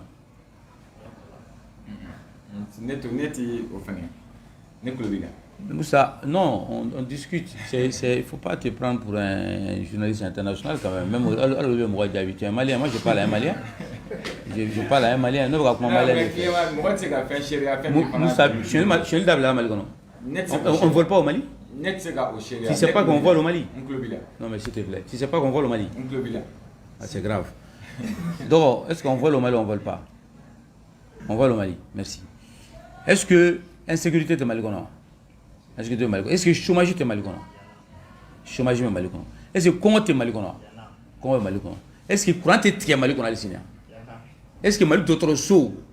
Est-ce que ou équipé le nafa quand est-ce que santé publique assure le Mali? Mais oui, Moussa Binin Koumaini. Un peu boire Kakabi. N'est Clément Koumbe ou non fait. On va droit, mais on peut faire. On peut se rejoindre Fona, mais on doit vous remettre nous en Dokumulufi. Moussa Bina a été dans la bio pourquoi quand il est rebelle avec elle, qu'on a été ma bio quand on a un problème de ban. Pas été qu'à bio parce que quand il est rebelle des négociations, on a été qu'à bio, ma euro, ma fora. Rebelle chef, il est là. Moussa Taraka ma fo Kuluba. A été bien. Mais a été bien. Et rebelle m'a ciblé à ma tête qu'il a les biens, on a fait qu'on a. Ni français militaire ou des ou de Mawa. Mais a été bini biche, insécurité est trop de Mali. Mali Koukalan doit nous combler si ça béble. Bon, au crowd une ramoumai. Il y a nous qu'on venait bli. Donc, Afroko, un yere kelege ko ibeka ka bin parce que ibeka be cheli kebeka clé là. Nere Clément yo au initiateur de mouvement M5 sikira salon kona ni alache. Ni chocho dore fara yegalonte. Mouvement M5 sikira ni salon kona. Je défie tout le monde. Ne tate kula rakore a vidéo de Benobro. A vidéo de a ne ta vidéo Benobro, preuve Benobro. Ni mi bro ba fo ya na on ya sian mouvement citoyen sikira mouvement M5 sikira Clément salon kona ni sikile influence sikira rokoro là. Maouli ka boy flo ni fauteuil ni ma son a fauteuil fallait. A fauteuil fleni. Et chômage sikiro sikiro fleni. Chemugo maiga sikiro fleni. Alou Sangare sikiro fleni. Baba Traoré, l'ancien député à l'honorable, allez sikiro fleni. Ne sikiro fleni. On en a né non fait. Koube fera mouvement bado ke Mali kono, ka kodoke. Comme procès Mali kono bi ambe fait et ka bla konyema. Ça vous ne bora ka kuma jama bi la même roba do te galontre. Procès ko be tugum na jamana bina. Ibeka yu kala drone ke même Mali problème to yu kala drone. Mali problème ka cha. Ko don tika kala ira bora ka marché o so yakli bala ni marché la chien ça va. Pour que ko ko so dal fo wo kuluba firi ibeka kuluba firi aka avion firi. Aka wardi ko metru ma ando ngakala. Ki bora ko beke kan na 6 ans procès ami ni ga. No ko ibina toti kuma na wo be ibe mo wula nga bodi. No ko ambe botudi. Ko kanga bo wule bla ko beka bo Mali kono. No ko bi ni be fika be bla ka beka bo Mali kono bi ambe mouvement badori ici. O ton koto la mais ton bébé do kono bébé na do kono mala bébé do kono. Ka damne kay fo kila ambe bela bo kare kono. Pino be jini yoro be jini mais il faut déstabiliser pour que beka ka don ko tient là aka régime sera dana. Mais on a mborante se encore. A do chômage su ko foni esigi ni ko tene chômage su te singo. Oh Clément au M5 kele mina flo. Maklaw. Comme était mo jabi donc kana ne jawane gita jabi. Donc maintenant nous be bina ka boy no fangala. Nous be bina ka bo fangala. Ko ali beka re bina ka mai. Mais ali sinu chon le gawo. Un avion chien waru avion présidentiel waruko parce qu'il y a un daoula durant la programmation militaire au durant tes affaires il y a l'achat des avions présidentiels au Fnebi à son Clémadon donc quoi ça a un milliard tant 17 milliards tant wolonvla donc tant on to donc mo na ni vraiment bien là donc ni ko be bobi suseti munu sana wa woro avion munu sana milliard tani wolo la ta se mugan nani ma armi acha armi mo munu kera u mugo ka mine parce que ni transition yo ke koni an transition dana oma ama falam doulay mais koni Clément ma falam doulay ko baké on peut pas empêcher la lutte contre la corruption ça ne be ça en tout cas ni mugo koni grâce ba ko lutte contre la corruption kera Mali kono ne be ça en fait ça je le dis quelle que soit la raison kera strausray les Clément be ça en fait lutte contre la corruption ni a buida kibo ke do l'habitant sur les kera nambe ça non fait d'accord professeur Clément domina président a premier ministre ben aya ka fo M5 la kati M5 RFP mɔgɔ dɔw yɛlɛla ka mɔgɔ dɔw yɛlɛla ka merci voilà an y'a ye k'a fɔ ko ni sɔrɔsiw ka ɲɔgɔnye kɔnɔ k'a fɔra k'u ka premier ministre proposé yala e hakilina ye mun ye o kuma la bon M5 doit être consulté ou consulté la ka tɛmɛ fɔlɔ Musa i ka binni o consultera bon dɔw fana binni o bɛ ka consulter mais ce n'est pas parce que i bɛ t'i ka CV d'entreprise la pour ka recrutement kɛ k'u b'i ta dɛ. D'accord. Aujourd'hui, je passe un message à ces militaires, à ces jeunes militaires. Quand on a fait couper ce rango, bravo, qu'on est mis muscle bon mal là, couper ça au pays. Ils sont pas là pour ça. Ils sont là pour choisir des compétences. Ils sont là pour choisir des gens qui peuvent faire l'affaire du Mali. Ils sont là pour choisir des gens honnêtes, des gens qui ne sont pas dans les contradictions dans ce pays. Au cas de coup, baby. Ou qu'on a fait couper ce rango, quand tu as d'autres, je vais manganchi, tu as d'autres, je vais manganchi. Ou quand mɔgɔ ta dɔrɔn hali M5 kɔnɔ mɔgɔ bɛ sɔrɔ yen minnu ye hɔrɔn ye minnu ye laduru ye a dɔw tɛ kuma yɛrɛ an cɛla i b'anw de ye kuma na mais dɔw bɛ yen olu tɛ kuma yɛrɛ mais u k'a lajɛ a kɛra M5 kɔrɔ a kɛra M5 kɔfɛ o an mɔgɔ mɛlɛw mɔgɔ bɛ mɔgɔ la bi dɔrɔn min ye ladiri o tuma na ni poste premier ministre la poste de M5 ma dɔrɔn o ye kɛlɛ bannen ye M5 tɛ mais subhanallah la ilaha illallah non mais c'est quand même grave hein donc ni il y a M5 mɔgɔw de k'a nana ni CV n'u nana ni CV ka ni poste premier ministre la d'u ma dɔrɔn a banna le problème est réglé. C'est quand même grave hein. C'est-à-dire que ni analyse jateminɛ dɔrɔn tu te poses beaucoup de questions dans ce pays. Tu te poses beaucoup de questions dans ce pays. Mais moi je ne veux pas commenter parce qu'on est dans l'apaisement, on est dans l'échelle de la solution. Moi j'attends. Ne bɛ fɛn fɛn fɔ Maliko la ni ne sɔsɔra ne ka kuma dɔ kɛra nkalon ye tɔgɔ mais ça le mot MALI ne t'a bɔ n da kɔnɔ ne bɛ fɛn fɛn fɔ Maliko la n'i y'a tomi yɔrɔ min na lahara b'a sɔrɔ a tɛ wuli ka bɔ yen a bɛ to k'an ka kumaw lamɛn mɛ interview minnu kɛ aw ka fɛnw na ne tɛ sukukɛla ye ne tɛ besikɛla ye je ne suis pas là pour ça faso in ala b'a dɔn a ka di ne dusukun ye cogo min na ala b'o dɔn ala bɛ ne sara n'o ye maliyɛnw ka di ne cogo min na ala bɛ ne sara n'o ye n bɛ fɛ ala k'an sara n'o ye ni n bɛ nkalon kan ala ka ne to nkalon na n'o sɔrɔ ne bɛ ka n ta kɛ tiɲɛ de kan ko mali ka di ne ye maliyɛndenw de ka di ne ye ala ka ne tilema dɛmɛ mais n bɛ min fɔ ni mɔgɔ o mɔgɔ bɛ mali kɔnɔ i kɛra leader ye i kɛra mɔgɔ sugu ye n'i bɛ nkalon de kan k'e tɛ ka kɛ jamanadenw ka lafiya ala k'i malo ala k'i ta tiɲɛ i bɛ min ɲini ala kana d'i ma n'o sɔrɔ i bɛ ka kɛ faso de kɔsɔn ko faso in ka di ye ko mali ka di ye e bɛ min fɔ maliyɛnw ye ani i bɛ min kɛ mali kɔnɔ ani min b'i kɔnɔ maliko la k'a bɛɛ kelen tiɲɛ kan ala k'i dɛmɛ a mana bɔ sira o sira fɛ ala k'i dɛmɛ ne bɛ nin dugawu dɔrɔn de kɛ parce que an bɛ ka se yɔrɔ dɔ la quoi mɔgɔ yɛrɛ tɛ tiɲɛtigi ni nkalontigi dɔn bilen an bɛ ka se yɔrɔ dɔ la mɔgɔ yɛrɛ t'a dɔn min ta ye tiɲɛ min ta tɛ tiɲɛ i bɛ dɔ ye bi a bɛ ko dɔ kɛ a bɛ tila ka taa dɔ wɛrɛ kɛ tuguni a ka bonya hakili ma i bɛ dɔ ye bi a bɛ kuma minnu fɔ n'a sera yɔrɔ dɔ la a bɛ taa ko minnu kɛ a ka bonya hakili ma mais ni ala b'a dɔn ko mɔgɔ mɔgɔ tɛ jamana in basigi mɔgɔ mɔgɔ tɛ maliyɛnw ka hɛrɛ d'u ma a bɛ min ɲini ala yɛrɛ kan'o d'a ma fiyewu jango a ka kɛ maliyɛnw na maliyɛnw sɛgɛnna kojugu mais est ce que Maliko est poste ko kɛlɛ de et regarde on est encore à ce niveau que poste bɛ tila de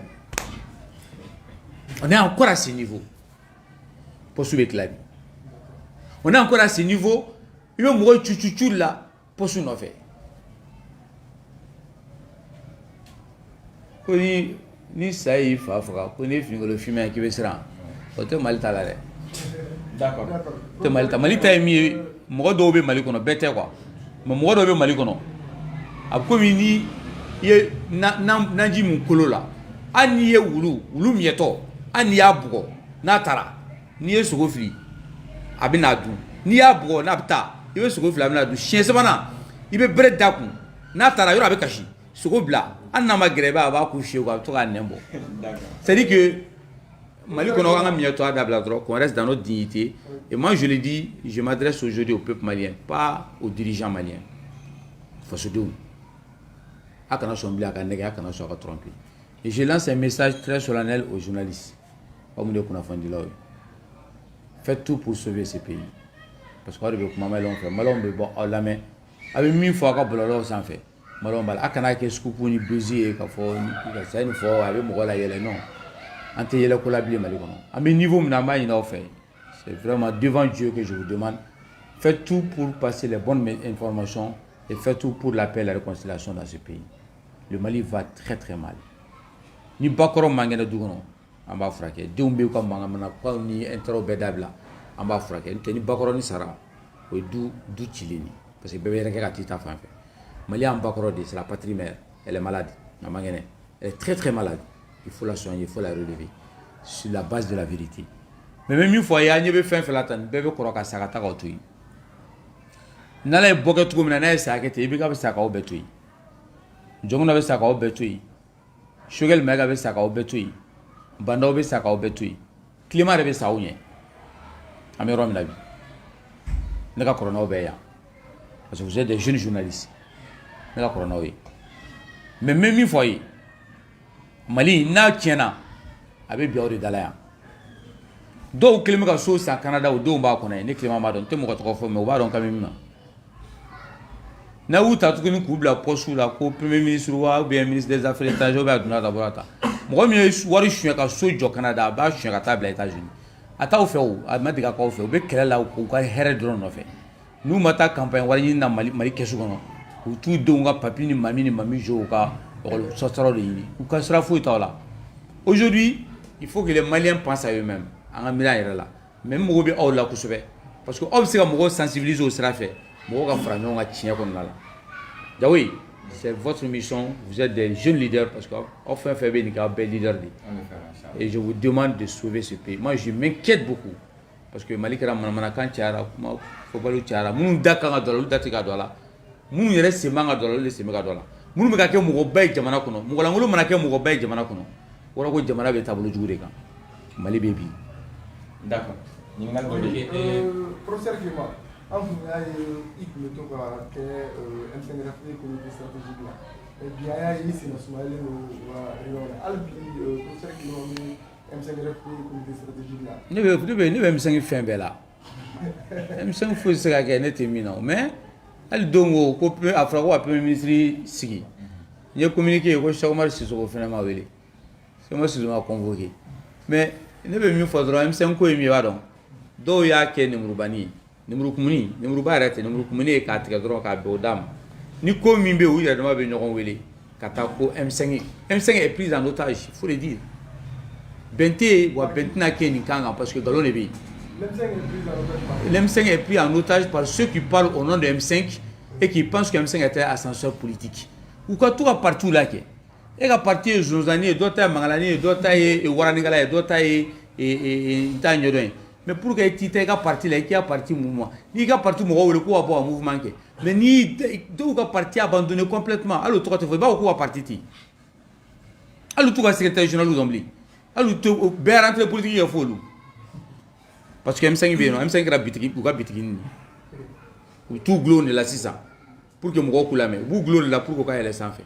Donc on arrive à un point où il on doit beke mɔgɔ kalan mais alhamdulilayi n bɛ ala fo Bitar ye n wele dongo Jamil Bitar a ye n wele kunasini a ko dɔgɔ n bɛ fɛ i ka na M5 mago b'i la i ka na an ka ɲɔgɔn ye i ka na an ka kuma n m'a fɔ n ko i ka sɔn ka sigi an ka fɛnw kɛ ɲɔgɔn fɛ mais n'an ka kuma Maliko de don n bɛ fɛ an ka kuma Maliko kan donc ni mɔgɔ ye i bonya i b'a a las'a ma bi Jamil Bitar ye n bonya a ko Clément i bɛ min ko n bɛna ale Bamakɔ a ko n'i nana Bamakɔ n wele n bɛ fɛ an bɛɛ ka sigi an mɔgɔ dama an ka kuma Maliko la a bɛ kɛ cogo min na parce que professeur Clément Damina dɔn k'a fɔ ko i ye mɔgɔba ye jamana kɔnɔ mɔgɔ min sɔnna mɔgɔ min ma sɔn an ka bɛɛ kan k'i bonya donc an bɛ fɛ ka ne bɛ fɛ k'o bonya de sigi i ma i k'i sigi fɛn minnu kɛra a kɛra tiɲɛni minnu kɛra a kɛra kuba minnu kɛra o kubaw kɛra mais an bɛ fɛ sisan i ka na walasa an ka sigi a kuma an b'a dilan cogo di n ko Jamil Bitar a ko n ko nin diyara n ye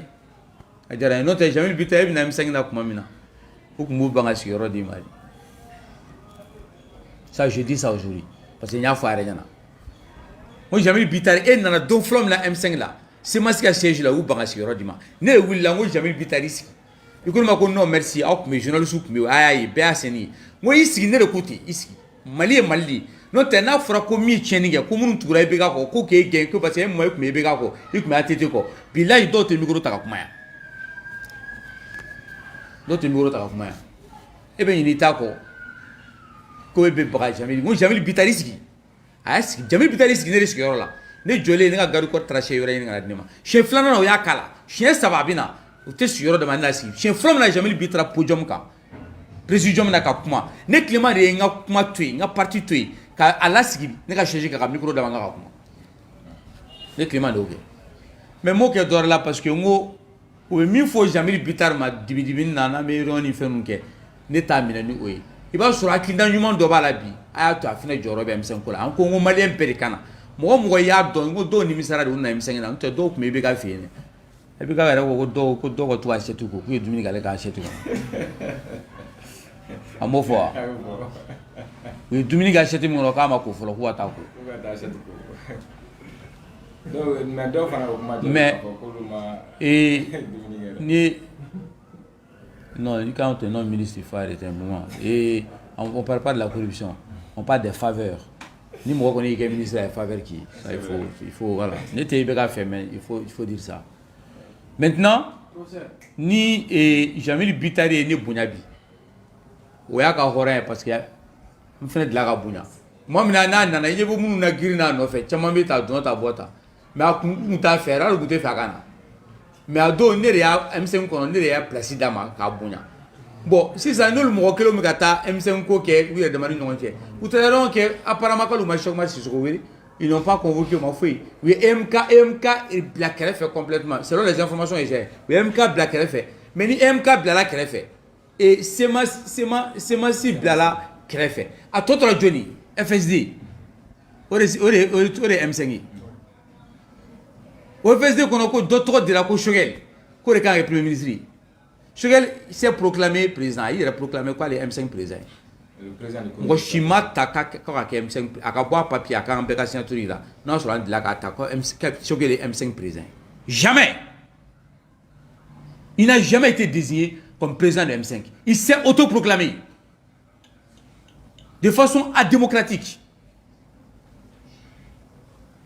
Comment démissionner bon roba nous va quoi tout comment donc moi bi que président ici na biski chega mais chez chega bi ko biski douma mais moi je ne peux pas me faire ça il était le porte-parole M5 comment va aller comment il est président il est porte-parole il est le représentant il est l'ambassadeur M5 un moment où on a avec C5 Choguel 5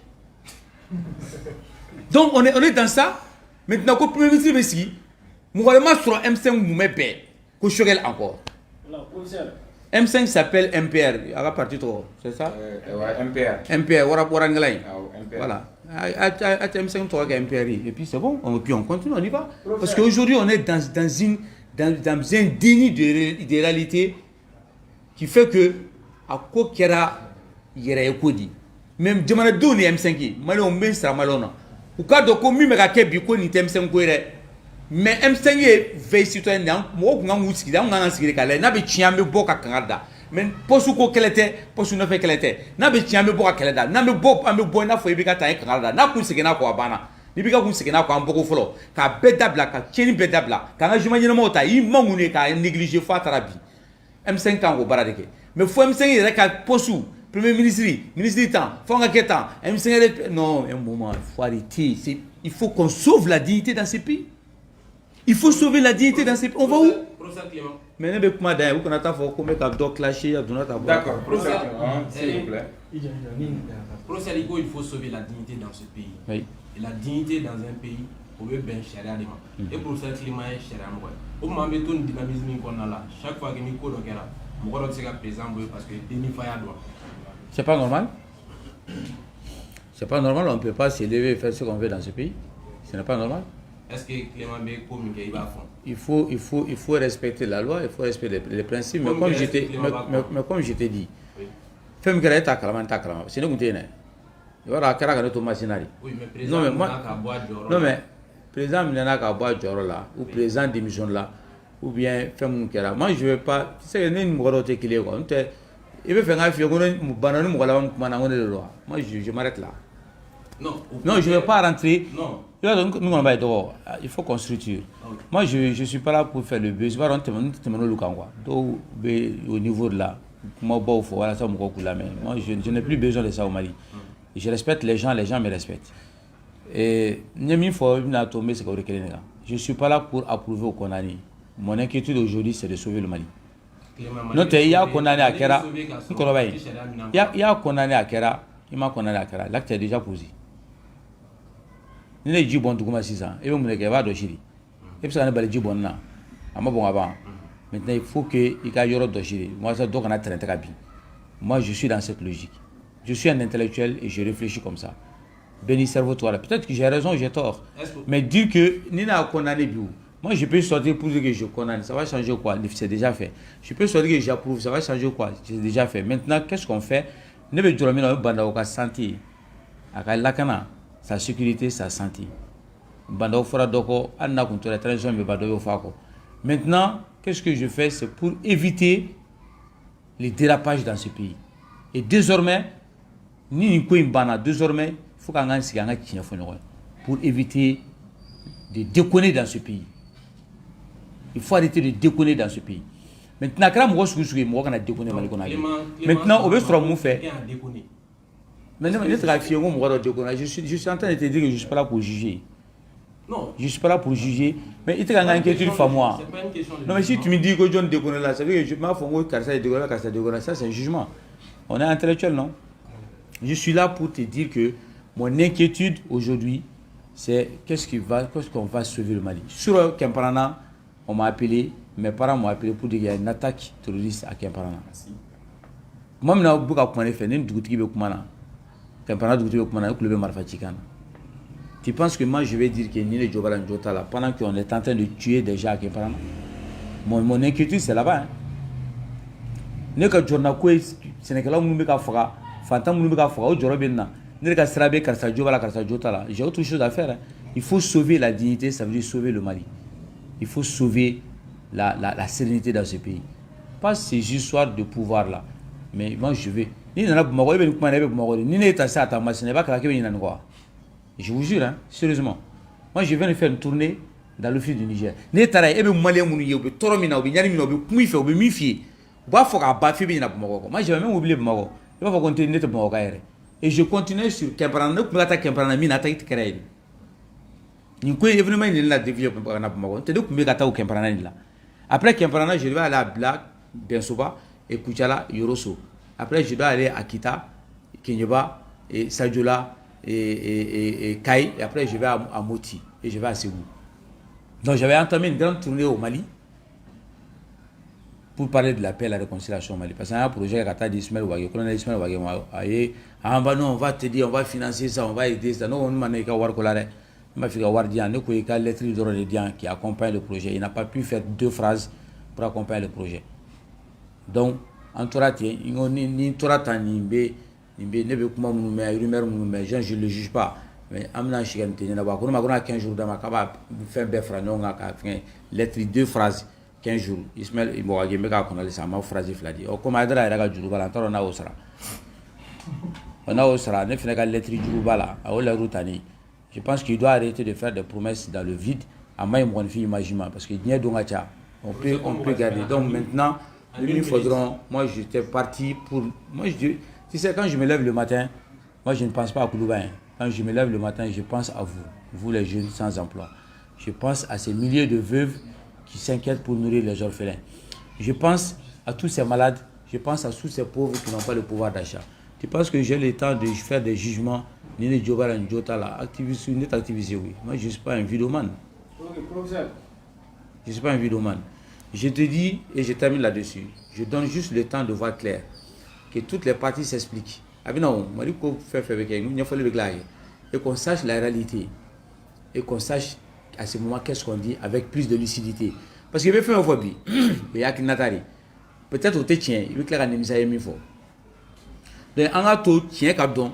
Ni tien donna do mais tien te do ala te son tien do billahi ala mi masai ani golonda mo wala tien bebo ni le golonde la se bara me ma tien bebo mo ye golonda mo la ka mo sa ya mo salimi ge be sa golonda la mo ye mo bala ko shi golonka ibe to golonga o misal do di ma mo do uta ke mali kona mo ba do ya ni golonto ko ni fon yi mo ya ke ila ba ibta ro re miti ka so yi.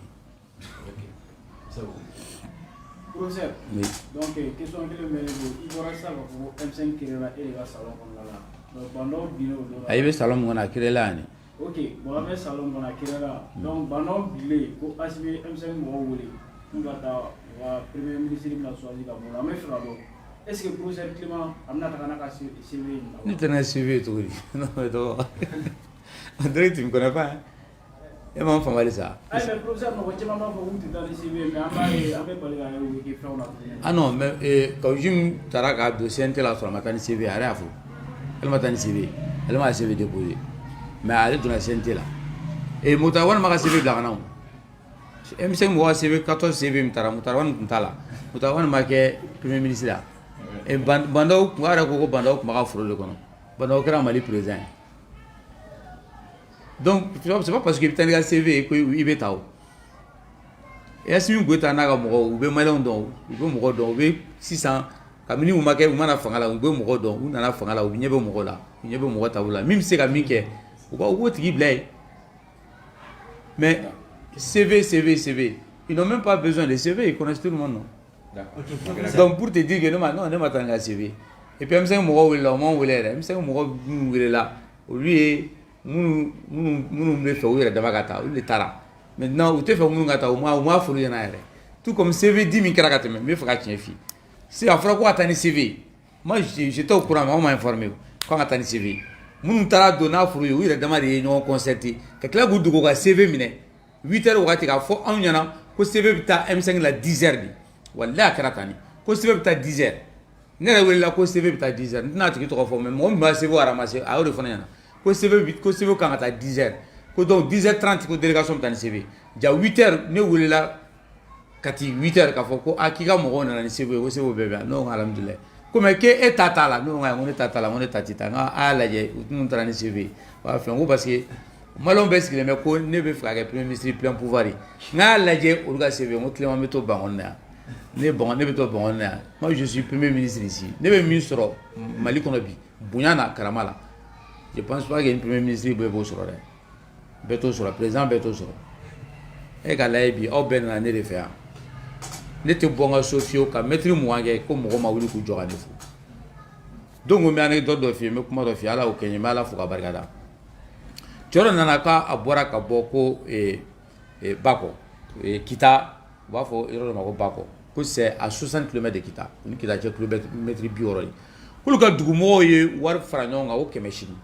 Kale kana ward nema comme femme dans Malikola mais kelemina Malikola ko kana ward nema 60 km de Kita est à 180 km ma fille donc il a fait 240 km aller retour c'est 480 km à la côtière aller retour c'est 480 km ma fille kilométrique kemenani bishegi choro buli kana ne ka so ala nshiri ashira ni chambre de kona asira ne fait en faux chauffeur akwa nu su ya ne procès Clément so akwa ko an du mo ne blakana il tourmente et daranga doula. Il veut que quelqu'un qui est mal fantôme de ce bateau. Il veut que quelqu'un qui est malon y. Du moins, voir franonga, qu'on a une enveloppe d'ima. Non, on est au milieu. À quoi on y a un enveloppe franonga, quoi on dit mal. Ni enveloppe d'aller, wallahi, que me flani, que me biais, n'a compté que me chigi. Non, on est fama, on est rendima. Il faut que passe à Tanga Jana, à quoi ne horona drama qu'on a dit mari. Ni étail. Que me chigi. Ne kemeshegi sur Malikola aga bondo ka milliard kemeshegi pourquoi parce que c'est un bâton de ce bateau le mois tant franonga ko ka tari procès Clément ma puis là au bras du gouvernement était du ndoma de kasi ko ko le to ko ma radio la même fois Malikola mais au dernier moment l'endoro dinema des anonymes tout donné ako kale be singata no ne fa mo ngi tangi be kale be shisun ko ka place be kita place be sunga kale be shigar kono no way ne fa immediately ala kama shi iga dumini ke ay ka tone fa sinu so ma evita ne so ran so ke bla o ka ta mobile ata bla fuka dugula o bunya be mo fa pourquoi parce que même na do be ka milliard chouin ka ta do veuti la garanjo vers sangadou ka manuma ka veuti sangadou sunguruma ku sunguru fa nu bo bla ka ta yijila ka misiri jo anga war chouin war la ka ta boulangerie ni immeuble jo mali war chouin war la ko nu disi ko shiko fulu ka ke premier ministre ni fon yi o wati fantôme ka mo ni keme franyo ka di Clément ma drome keme shi ko lu be ka ne jansa ko parce que le maliko kelela no ko John ne mali famaye Clément. Ok, professeur. Et anya yi ka fo ibeka ka fanga bini ibeka tara aka gouvernement fana tira assemblée fana tira yala CNT mbimbi namanye président tara gouvernement fana tara CNT mbimbi est-ce ka kan atuya bon comme président ma déclaré ka CNT chi ibeka aka assemblée tiri On Bandao n'a pas fait CNT mais je ne pense pas qu'il a déclaré que CNT Chira. Ni Bandao Kongo CNT Fne Chira, on a dit que CNT Chira. Mais je pense qu'à cause de quoi le gouvernement est ici, a déclaré que le gouvernement est de Bouya démission là. Si Bandao avait dissous le CNT, je ne sais pas nos prérogatives, mais ni Bandao est CNT dissous. Ça c'est un autre débat. J'allais dire que CNT n'existe pas. Il faut CNT Kouragasi. Mais comment on maille, ne mouille, ne mieux le gouvernement d'État. Donc je maintiens à la volonté de Bandao de dissoudre son gouvernement et de dissoudre le Premier ministre et de démissionner lui-même. Maintenant, CNT Misgreno, je pense qu'à tout à l'heure, mais ni CNT Ngadni, c'est pourquoi les gens posent des questions à ce que tout le monde a fait. Mais Ngadni, c'est CNT représente, c'est la photographie du Malien. Parce que jusqu'à présent, depuis 1991 jusqu'à maintenant, pour y avoir député d'Oro, et c'est la caille. Parce que 1000 articles. Nous avons un parti qui fait des lycées, on va faire 9 millions. Ou 8 millions, selon les partis. 3 millions à Romanie. Donc tu n'as aucune chance. Ni dans les 2 millions, 3 millions de partis bas là. Il t'a que 16e ni. 16e, on a un drone de Kangata. Donc, on a qu'on trouve ici là. On a un qui bouillon. Il était passé. Mais donc, voir tout le monde est passé, Maligona. En la démocratie, des fois, c'est que nous voir tout le monde en démocratie qu'on était français. Donc, nous voir tout le monde était français sur la démocratie. Quand tu veux voir des bois à faire, il peut être ton obois. Faut Maliens ou des femmes. En a Jawaringo, parce que peut-être que maintenant nous voyons les midi. Ou bien la tête de l'ici là, Nima Wargo. C'est pourquoi un mouvement aussi, mouvement Benso. Warkota là. On a ta élection bella. Élection municipale, élection communale, élection régionale, conseil de Sekli, élection présidentielle. On ta bella. On sera présent à tous les rendez-vous électoraux. Et au rendez-vous électoraux, on a ta bella. Au mouvement Benso. Mali qu'on a amené présenté, on fait malien d'embé. Alors on me connaît qu'un peu là. Pour que drone, comme Mali c'est malien là. Mais on a net warni de mon fait, mais ça y est, mais qu'on est warni de fait. On a bureau national de warni de mon fait. A même min que drone oui, ni horan ici là, ni Jawe baga commune na, ou pas de horan de la dru. Benso mo mon be were ka choisi. Pas critère d'argent war ko tala. Ni ou candidat tiara ou dama mu blaro kilo ou dama. Ou ka photo ni on tiara ka d'ici. Nous, ici, Miski, en beau soutenir. Un moment, il faut qu'on trouve dans l'Assemblée nationale des jeunes diplômés sans emploi, qu'on trouve dans l'Assemblée des femmes ménagères, des paysans, nous même Mali fait. Pas Warbi Mounou. Mali politique à commerce là. À Warkola, on a dit que nous Wakelongo, on a Franyonga. Et politique, on a fait une élection parce que on a Benso Miski, je fais une parenthèse, on a Benso Miski. À ce que tu tous les jours, donc que la vie politique accompagne la vie quotidienne des Maliens. Et puis, ce qui est là, on m'a dit là, avec la fourragère ici, on m'a dit formation de la mousse au cas de demain. On m'a fait un projet monté à travers des associations pour que Benso a appuyé à un financement auprès des bailleurs de fonds pour qu'on finance directement ce qu'on appelle l'autogouvernance. Avec ce qu'on a démasqué là. Nous là, Nico Kibé, mon démasqué là, il dit sur le courant, sur le fait sur mais fonctionnaires Mimbi, nous m'a fait c'est pourquoi tous les jeunes diplômés sans emploi. Les jeunes qui sont qualifiés, qui ne veulent pas la fonction publique, ni veulent faire la fonction publique. On va ouvrir des centres de formation Benso. C'est des centres de préparation. Diawo veut faire la fonction publique. Doit être Sénat, aux ouvriers de Sénat, sur la cité de Sénat, généralement précis, avec fait un peu par la Congourbi. Abina Namba Benso, Abina Namba formé. Gratuitement, tu vois ça. On va former gratuitement. Nous, Congourbi sera bien présenté. Et on va suivre son dossier pour qu'il passe au concours là. Parce qu'il y a formé, il y a préparation en fait. À te voir ça. On va au centre de Mali Fambé. Donc, on passera au concours là avec les fonctionnaires de Mali. On a un de la fonction publique là. On a fait que maire et député, Abina, Warko Talani Drometaku, ni la dure de Horon, on m'a présenté avec un candidat. Nous avons un maire Korodo, à partir de Kasratala, parce que le maire Chamambari, partout où on a voté comme ça au Cana. On a fait beaucoup là, ça va nous demander. Donc, on a communiqué, on a voté au comité, voilà ce que c'est la faire, on a communiqué développer tout le monde. Au café, ni ce qui est dans mon projet, vous voulez, moi, je bien sûr là. En bout de mon projet réalisé. Parce que politique, on a droit qu'on vote comme ça, que on a voter. Ça ne marchera pas.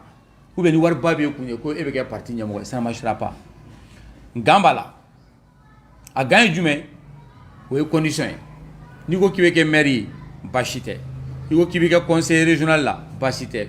conseiller cercle là basi tɛ i bɛ fɛ ka kɛ député basi tɛ i bɛ fɛ ka kɛ président basi tɛ i bɛ fɛ k'i dɛmɛ walasa i ka fonction publique sɔrɔ o tɛ basi i ko k'i bɛ fɛ k'i dɛmɛ i ka baara sɔrɔ hali surɔ ça j'ai jamais oublié hali surɔ dɔ bɔra ne fɛ yan k'a bɛ fɛ ka baarayɔrɔba dɔ dayɛlɛ Bamakɔ kɛrɛfɛ yan a mɔgɔ bɛ mɔgɔ 3700 de la Alain Chiré a bɛna k'a la tɛmɛ vous allez voir a bɛna ye parce que n ye fɛn fɛn fɔ il faut donner le temps n b'a kɛ a mɔgɔ bɛ mɔgɔ 3700 de la na ne ka so yan au procès n y'a mɛn k'i bɛ ka tɔn dɔ sigi ko Benso nka i ye sariya dɔ fɔ a ko la a bɛ ne intéressé mɔgɔ 3700 n bɛ fɛ i k'a ɲini a ka Benso kɔnɔ les jeunes diplômés sans emploi la ani juguya minnu bɛ diplôme t'u bolo n bɛ fɛ e yɛrɛ ka n dɛmɛ an ka mɔgɔ 3000 ɲini ne mɔgɔ bɛ baarakɛla minnu na e de y'a critère di a Mali bɛɛ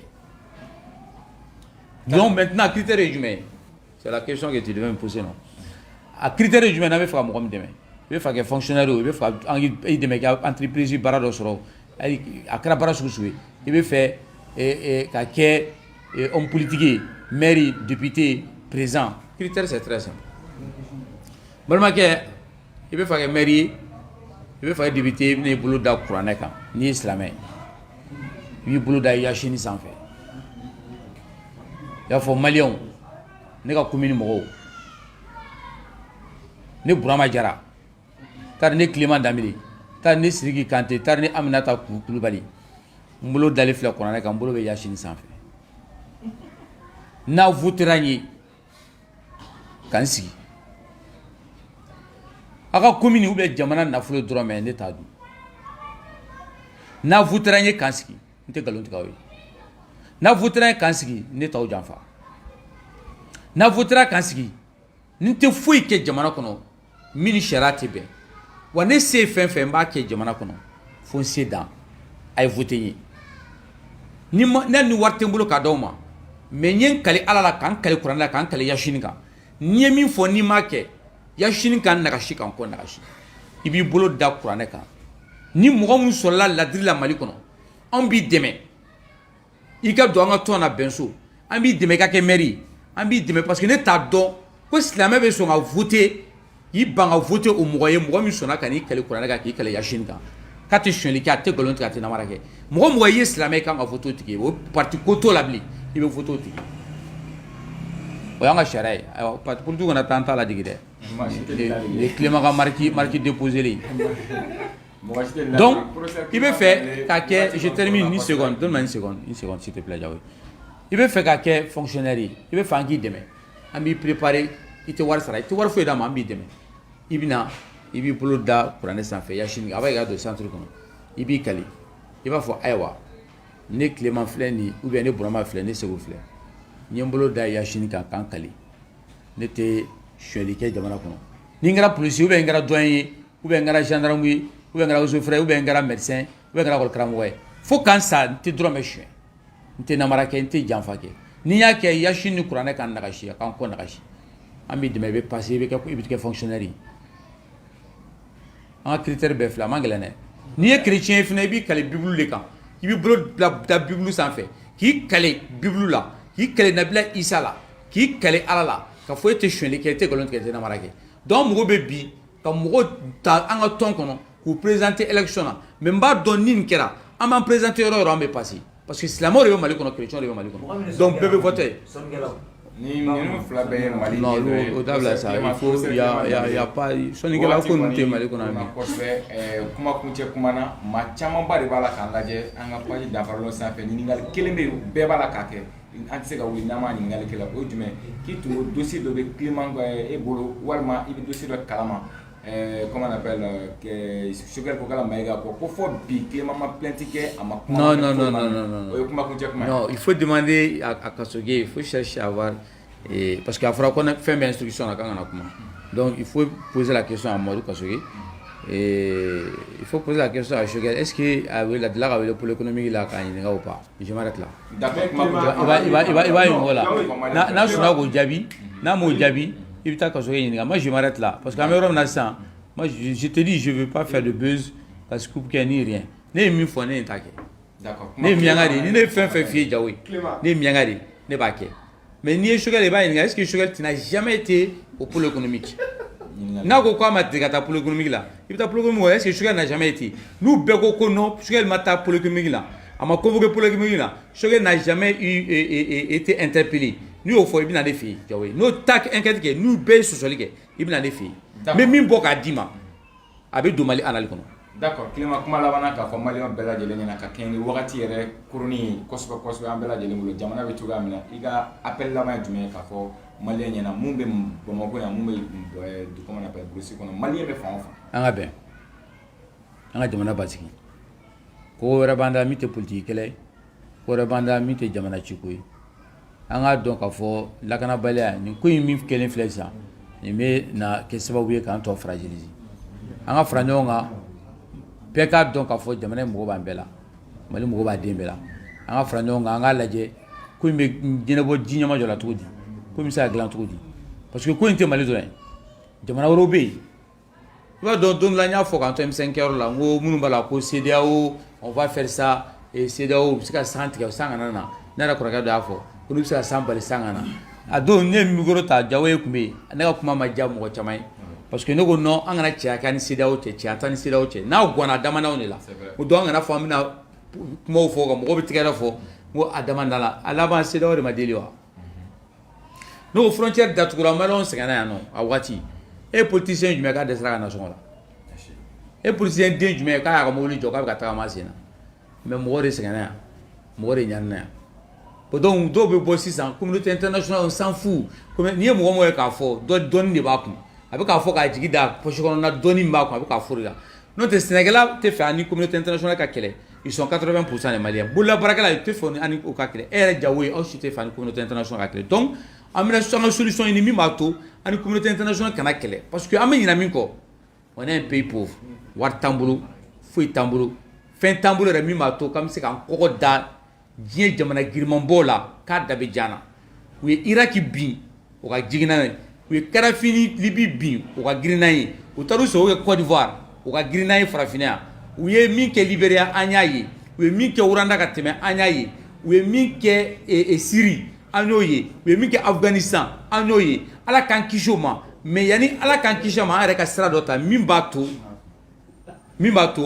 an yɛrɛ bɛ se ka kisi tɔɔrɔ ma donc an ka fara ɲɔgɔn kan an ka miiri min b'a to bɛnbɛnkɛ nin ko la ji bɔnna ka ban maintenant an bɛ yɔrɔ dɔsi cogo di k'a dilan ani communauté internationale nin bɛ dilan cogo min na pour que an bɛɛ bɛ taa sira kelen fɛ jamana in ka se ka lafiya parce que l'importance aujourd'hui c'est que Mali de ka lafiya Maliyɛnw ka lafiya an tɛ protection ni tendance ko tɛ quoi an bɛ nin fɛ an tɛ nin fɛ non an bɛ bi yɔrɔ min na dɔrɔn an bɛɛ ka fara ɲɔgɔn kan an ka lajɛ hakilina la u kana mɔgɔ lankolon ta k'a bila an kunna n'o tɛ mankan tɛ ban dɛ n kɔni b'o fɔ o ye n ka kuma laban ye ka mɔgɔ dɔ ta mɔgɔ dalen tɛ mɔgɔ min na mɔgɔ dɔ ta mɔgɔ min sigira an kunna ka tɛmɛ a ma foyi ɲɛ an ye a tɛ se ka bilan kelen bɔ k'o kɛ jamana kɔnɔ k'o ka ɲi ko parce que dɔrɔn k'a b'a muscle yira parce que k'a bɛ se kuma na ka bɔ ka bagabagaw kɛ n'u y'a sigi bagabagakɛla wɛrɛw bɛ bɔ dɛ olu tɛ bagabaga kɛ dɛ o bɛ bɔ mankan bɛ wuli jamana kɔnɔ yan donc ne bɛ min fɔ dɔrɔn u k'a lajɛ jamana kɔnɔ an bɛ se ka jɔnni jamanadenw bɛ se ka mɔgɔ ladiriw ka ca jamana kɔnɔ hɔrɔn ka ca Mali kɔnɔ a kɛra M5 kɔnɔ mɔgɔw bɛ yen a kɛra M5 kɔfɛ mɔgɔw bɛ yen le but essentiel aujourd'hui c'est pas dans M5 l'essentiel aujourd'hui c'est que ce soit dans M5 ou ailleurs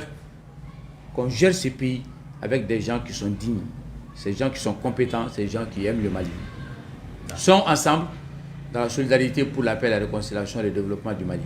Le peuple malien a juste besoin de ça. Le peuple malien n'a pas besoin de tout ça pour revenir à ça. Ama ibiga binkama, ibigama binkama jawi, ama ibiga binkama. Ama ibiga binkama. Ibiga binazomi na fura de ko here na jamana kono. Ama ko here ne kono alsa. Ko ka fenge mi magwe. Pour terminer, au cas de la élection 2022, ce n'est pas possible. Il faut qu'ils arrêtent. Quand pour que parce que nous ferons l'élection c'est 2022. On a un retard, conditions ma réunies. Allez sur la campagne, Marfachi va être l'élection qui est campagne.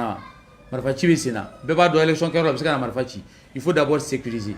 Si on doit attendre jusqu'en 2023, avril 2023, on va attendre jusqu'en 2023. Il n'y a pas de problème. Malheureusement, il y a l'élection humaine là, basket là.